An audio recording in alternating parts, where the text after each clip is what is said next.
আসসালামু আলাইকুম রহমতুল্লাহ বরকত। আজকে একটা ভিন্ন ভিডিও বানাইতেছি। তাই আজকে 1 কেজি পাউডার দুধ নিলাম, 3 লিটার পানি নিলাম।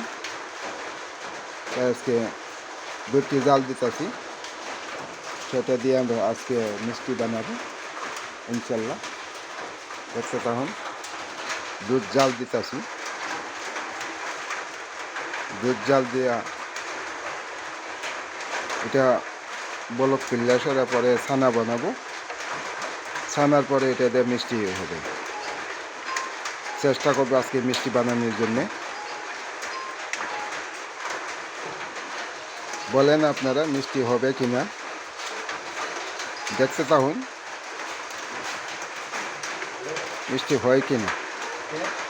কোনোদিন মিষ্টি বানাই নাই আমি, আজকে নতুন অবস্থায় মিষ্টি বানাইতেছি।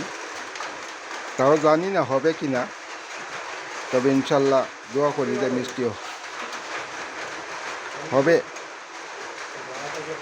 চেষ্টা করবো মিষ্টি বানানোর জন্য।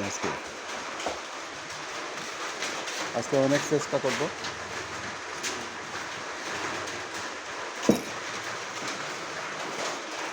সবাই যদি মিষ্টি বানাতে পারে তাহলে আমরা পারবো না কেন?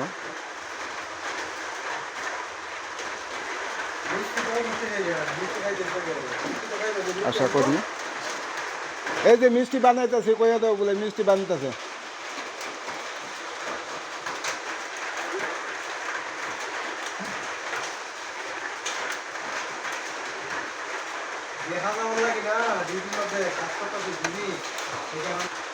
ইনশাল্লাহ দুধটা গরম হয়ে গেছে, তবে এখনো বলক উঠে নাই। দুধটা গরম হয়ে গেছে, দুধটা বলক উঠলে পরে ইনশাল্লাহ আমরা ছানা বানানি প্রসেস আরম্ভ করে দিব।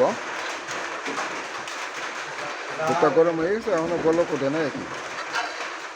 বলক উঠলে আমরা প্রসেস করে আরম্ভ করে দিব, ছানা বানানোর প্রসেস ইনশাল্লাহ আপনাদেরকে দেখাবো।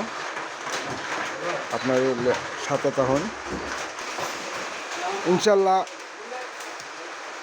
দুধ বলক উঠিয়েছে, তাই আমরা এখন চুলা অফ করে দিব। দুধ বলক উঠছে, এই যে দুধ বলক উঠিয়েছিল। ইনশাল্লাহ এখন আমরা চুলা বন্ধ হয়ে দিব। তবে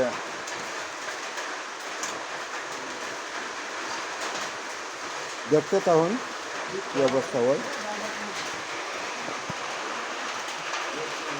আমরা চুলাবদ্ধ হয়ে দিলাম।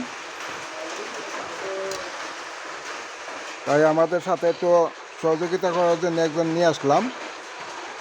এখন আমরা লেবুর রস দিব ছানা বানানোর জন্যে।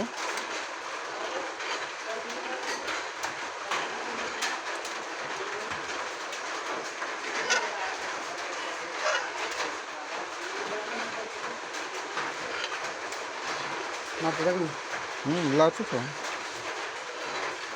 দেখা যাক। আমরা ছানা বানানোর জন্য লেবুর রস দিয়ে দিলাম।